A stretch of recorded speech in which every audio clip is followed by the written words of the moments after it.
Bienvenue à une autre édition de Dans l'Atelier. Cette semaine, on est dans le magnifique village de Montebello. Et on va faire quelque chose d'un petit peu différent. On va se gâter alors qu'on va explorer l'art culinaire avec la belle pâtissière Sabrina Sigouin.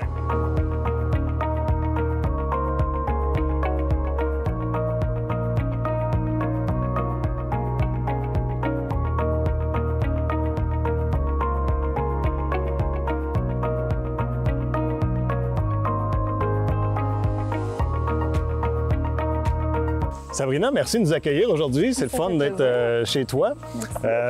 On est à Montebello. Pourquoi? Comment c'est arrivé Montebello? Pourquoi tu as décidé de venir t'installer ici? Dans le fond, moi, je me suis installée ici en travaillant au Château Montebello. Ça faisait 3 ans. Ouais. Donc, je suis venue travailler ici, puis je me suis installée dans la région. Puis par la suite, en 2020, après la pandémie, j'ai fait ça de la maison, 3 ans avant de décider d'ouvrir la pâtisserie. J'ai vu qu'il y avait un local à Montebello. Donc, c'est comme ça que c'est arrivé. Je me suis dit, il faut que je saisisse l'opportunité. Puis, c'était quand même assez stratégique aussi, comme un emplacement touristique. C'est un beau petit village, donc c'est vraiment ce qui m'attire aussi.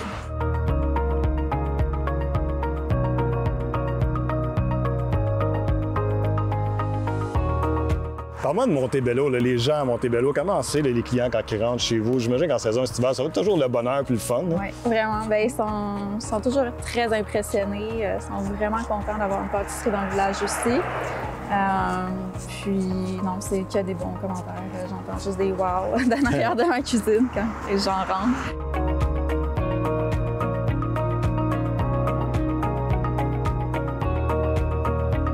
Comment tu as fait le choix de ici? Parce que quand même une vieille bâtisse. Est-ce que comment est-ce que tu aimais l'endroit, dans le fond, physique de son père, vraiment de la bâtisse? Bien, dans le fond, c'était pas vraiment mon premier choix, mais après, tu sais, il n'y en a pas comme plein de locales à louer à Montebello sur la rue. C'était quand même tout déjà occupé.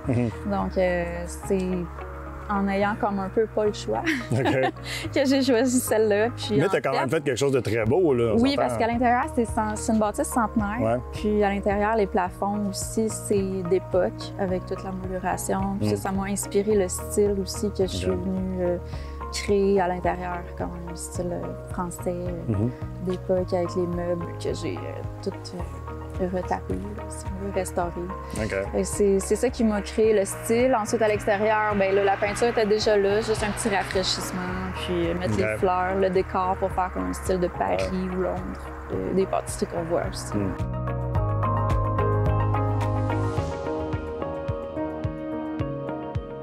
Dans le fond, après ça, bien, je suis venue créer le mur de fleurs vite. Là. On a peinturé rose parce que ça ressemblait vraiment pas à ça ici. J'ai fait le mur de fleurs, it was all a dream, parce que c'était qu'en fond, c'était un rêve.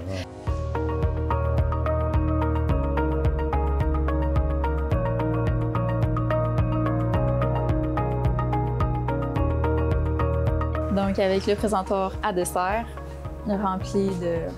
J'ai fait quand même une sélection variée. Ça a vraiment l'air bon pour vrai. Oui, parfait. Vous voulez-tu goûter? Je dirais non. Super.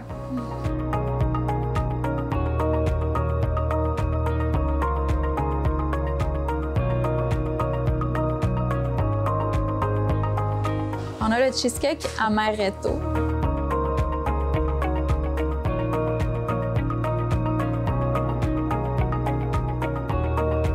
Ensuite, on a le s'mores, qui lui se trouve être le biscuit Graham, un crémeux au chocolat et une meringue italienne flambée sur le dessus. Et on a ici la mousse pistache avec un cœur de framboise. C'est clair que je ne mangerai pas tout ça, fait que je vais le partager avec le reste de l'équipe.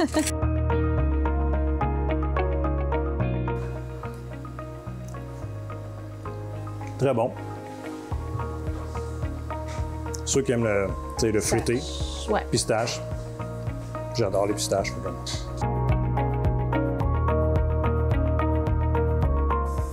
On est loin des s'mores qu'on mange à la maison. C'est vraiment bon, le s'mores. It's good. Cheesecake.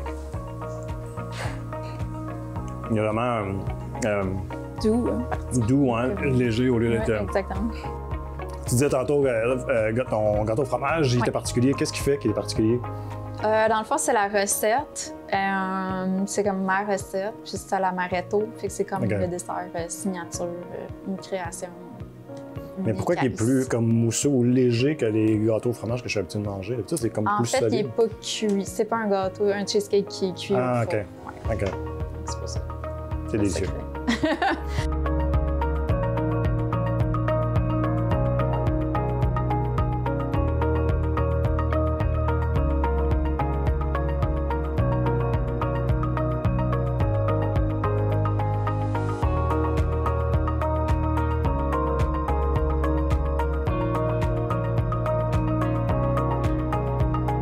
C'est toi qui as épilé les meubles aussi? Oui. Arrête donc. Oui. Puis celui-là, je l'ai construit aussi. OK. Avec le comptoir d'époxy, je l'ai fait. Ma soeur a fait les autres comptoirs, les autres tables en recouvert d'époxy. Je voulais vraiment aller recréer un style un peu à la boutique française. La cuisine, donc, des frigos. À quoi ça sert? C'est des frigos, ça? Oui, ça, c'est un grand congélateur 3 portes. Dans le fond, c'est là-dedans qu'on met comme toute la production de dessert, production de... OK, pour ton storage, dans le fond. Oui, exactement. Ça demande beaucoup d'espace, j'imagine, pour travailler, parce que tu as quand même beaucoup de commandes et tout ça, fait que ça doit pas être nécessairement évident à tout gérer.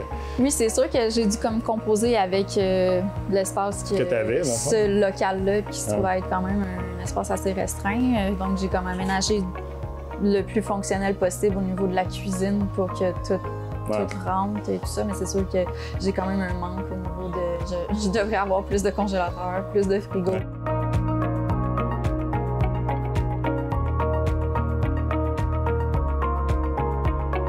En période occupée, maintenant, vous avez combien de personnes qui travaillent dans l'espace ici?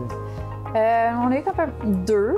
OK. J'ai comme toujours besoin d'une assistante pâtissière qui m'aide à faire comme au niveau de la production. Puis que moi, en haute saison, je peux me concentrer sur toutes les commandes de gâteaux, les gâteaux de mariage à effectuer.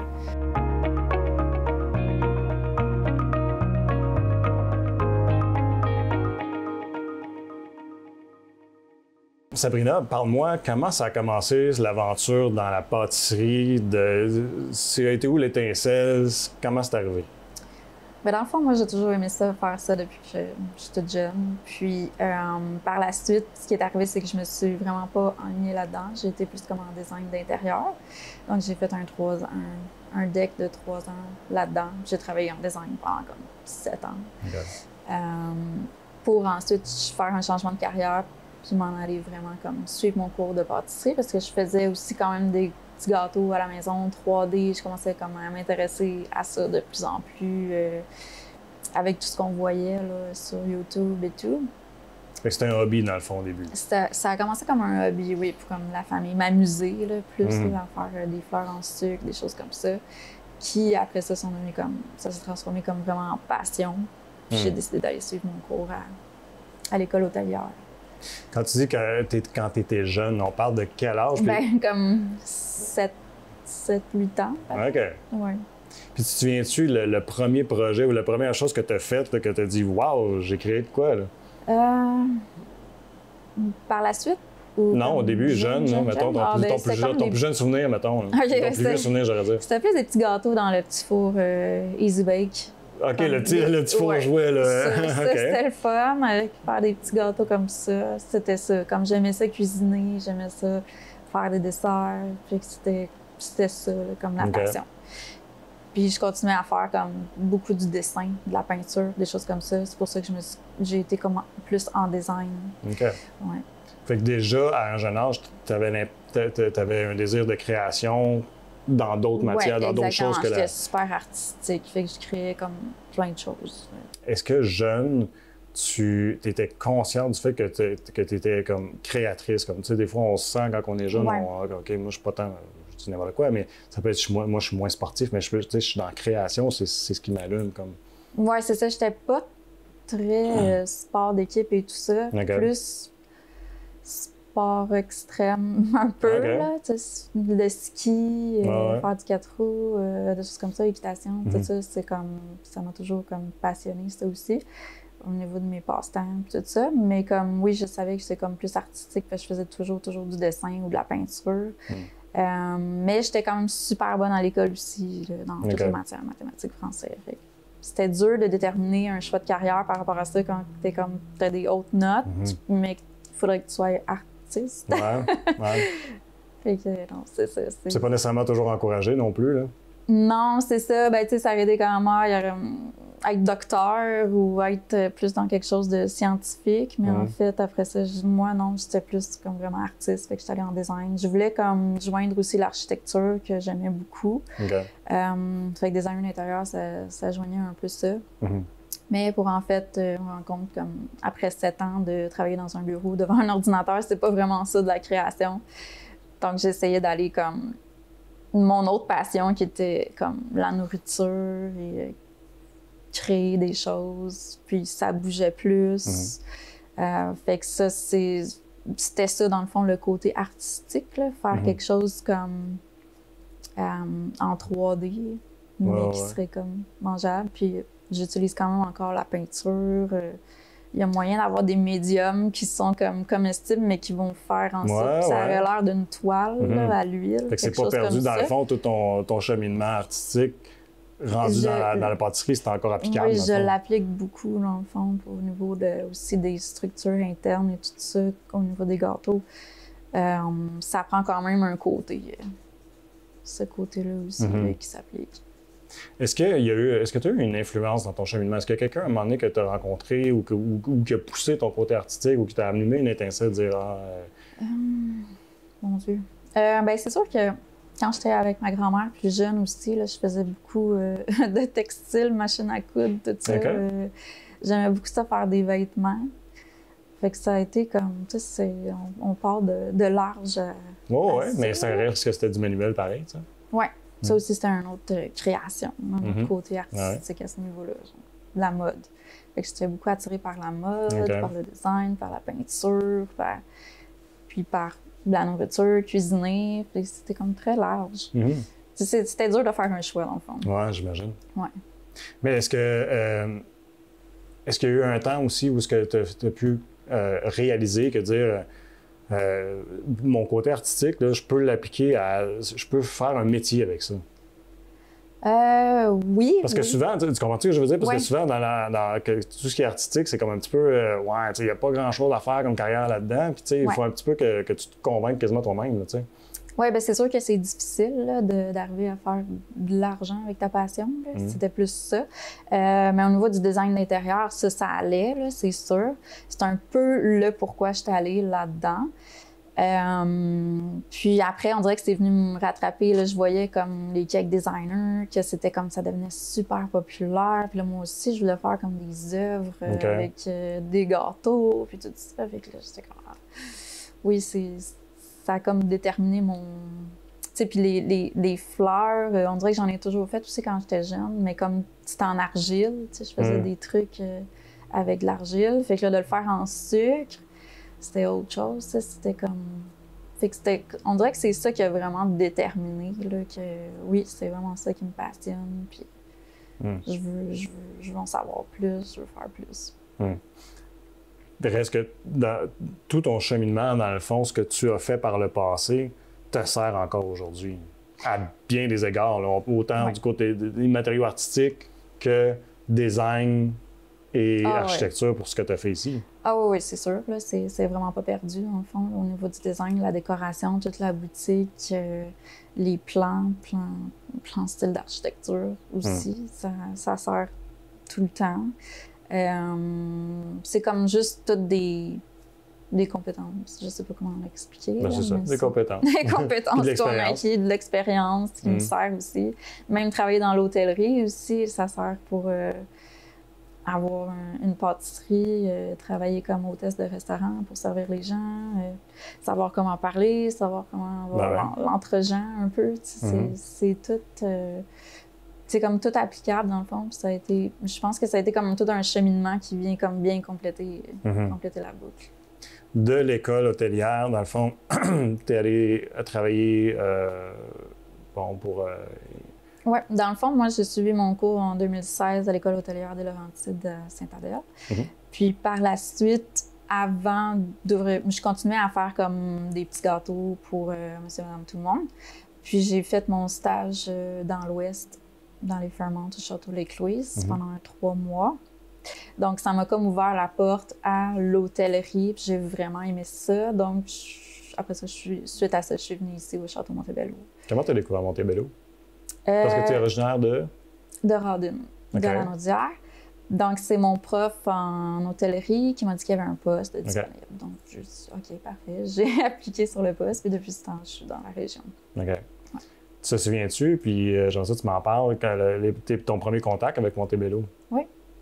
Ben, dans le fond, c'est sûr que ça a été génial. Vraiment, les gens super accueillants. C'est comme une petite famille, là. Tout le monde connaît tout le monde. OK. Donc, ouais, c'était vraiment super. D'où le pourquoi je suis encore ici, j'imagine. Certainement. Oui. Puis, ça a pris quoi pour te décider de dire, OK, je vais quitter Fairmont ou... Oui, bien dans le fond... Ou t'avais-tu toujours ce projet-là, dans le fond, oui, c'est ça, mais c'était comme tellement loin pour moi. Tellement comme c'était pas tout de suite. Je pensais pas que c'était un rêve qui pouvait se réaliser.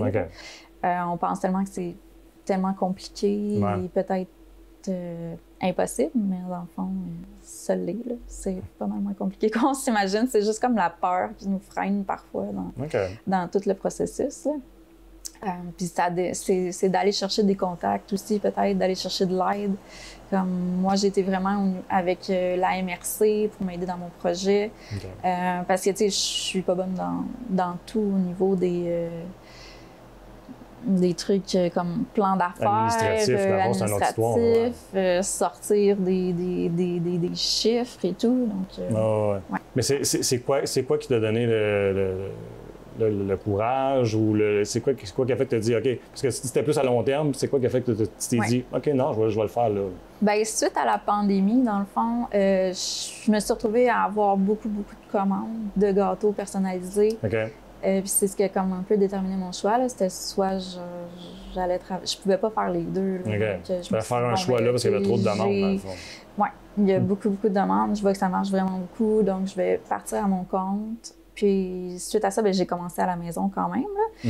Je suis restée 3 ans à faire ça à la maison, tout en participant à des concours. J'ai fait The Big Bake, Food Network, Canada. J'ai commencé à faire en 2021.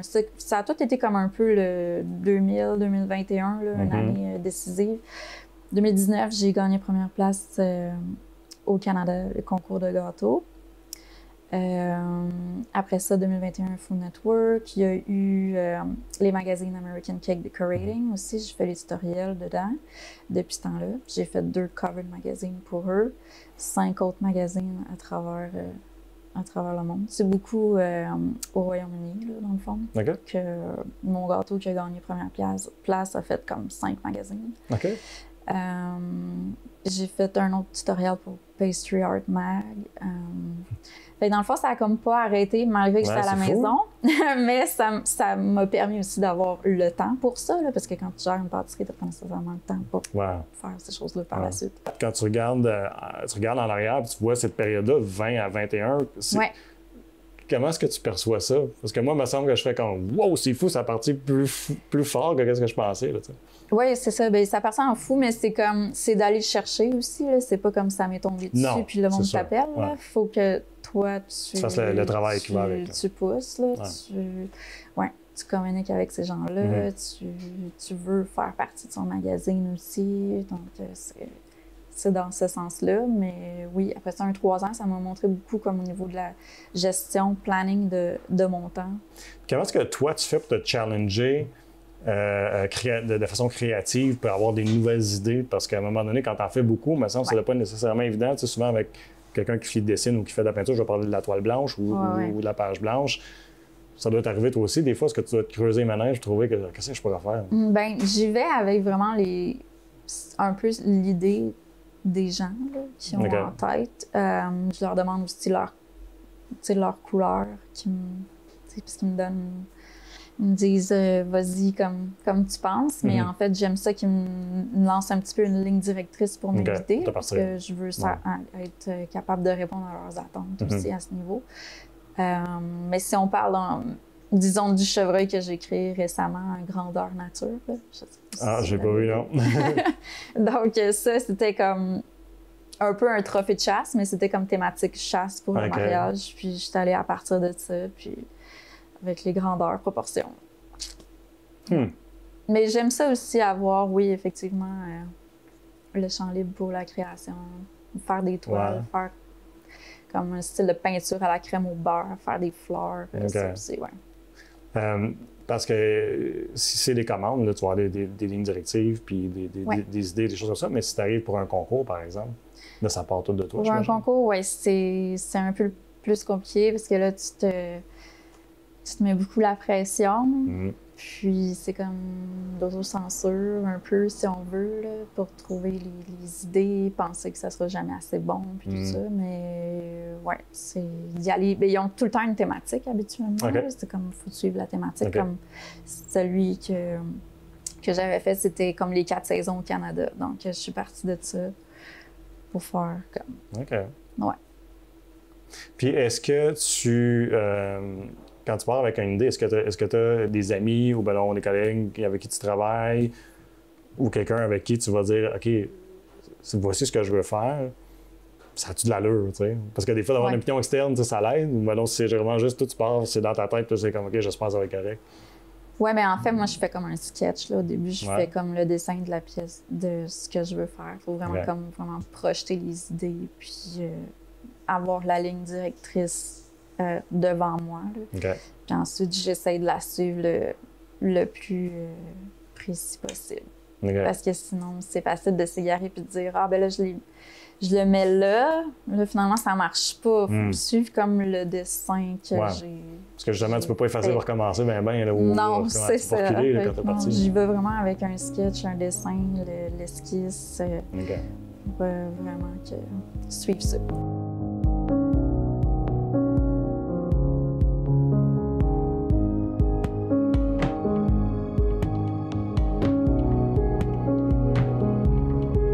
Pour cette semaine, on a comme un 8 gâteaux à faire. 8, t'as dit? Oui. 8, c'est-tu comme une grosse semaine, ça, ou c'est une semaine? C'est une grosse semaine. On a 4 gâteaux de mariage, tous dans la même journée, puis 4 gâteaux d'anniversaire. Les gâteaux sont tous cuits. Dans le fond, là, je suis rendue au crémage de tous les gâteaux. Fait que c'est pour ça que j'ai tout identifié mes boards pour que ce soit plus facile. Là, je marque la grandeur, la sorte, comme chocolat, puis le modèle à qui appartient le gâteau pour retrouver au niveau des grandeurs aussi, là, pour pas tout chercher. Parce qu'à un moment donné, ce qui arrive, c'est que une fois qu'il est crémé, tu vois plus c'est quoi qu'il y a à l'intérieur. Fait que là, faut que j'écrive chocolat, tel mariage.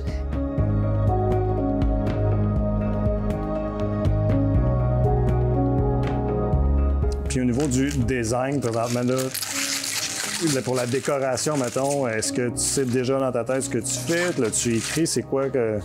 Oui, dans le fond, tous mes modèles de gâteaux sont tous dessinés. Donc, je sais déjà ce que je vais faire pour chacun. J'ai 4 mariages assez simples de gâteaux crème au beurre, seulement avec des fleurs. C'est toutes des fleurs fraîches du fleuriste, donc ça va les commencer rapidement. Et là, je vois pas de dessin autour. Tes dessins sont cachés, sont dans ta tête, c'est quoi? OK, je fais comme c'est ça tes dessins? Oui, j'ai comme tout le temps des petites fiches de travail que je fais. Puis là, j'écris tous les modèles, toutes les saveurs qu'il y a, est-ce qu'il y a des choses spécifiques à mettre sur le gâteau, tous les nombres de portions qu'il faut qu'il y ait.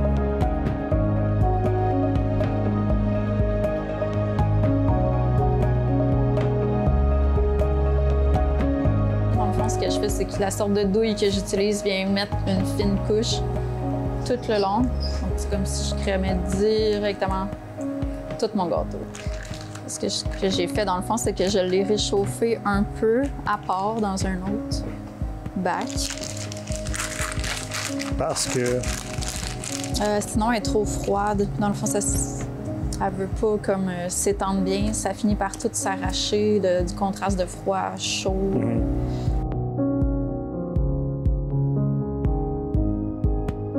Et puis après ça, on a juste besoin de lisser. Ce que je veux, dans le fond, c'est qu'il soit bien droit.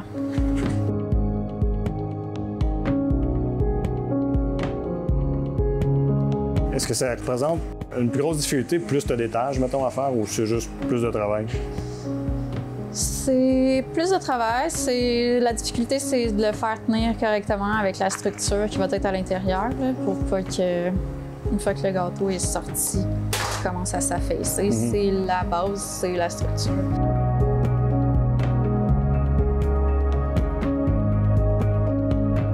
Si tu prends mettons, le début d'un projet comme celui-là, un gâteau de mariage, jusqu'à la fin, en tout et partout, ça peut représenter combien de temps?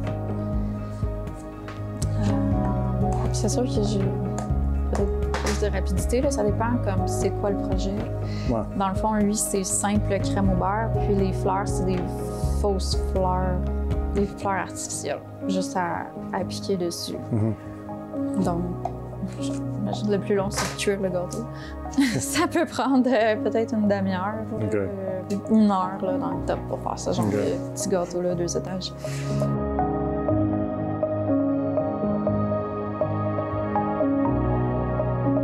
Alors, une fois que la crème au beurre a durci, dans le fond, je suis prête à procéder à l'assemblage, au montage du gâteau de mariage. Dans le fond, ce qui est important, c'est d'avoir le board qui était en dessous de l'autre étage qui va aller par-dessus. Puis ensuite, avec des pailles, on va créer la structure. J'y vais un peu à l'œil pour lui.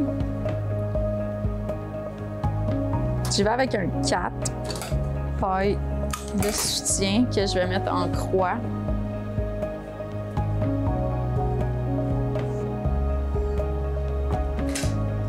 Je le fixe au centre.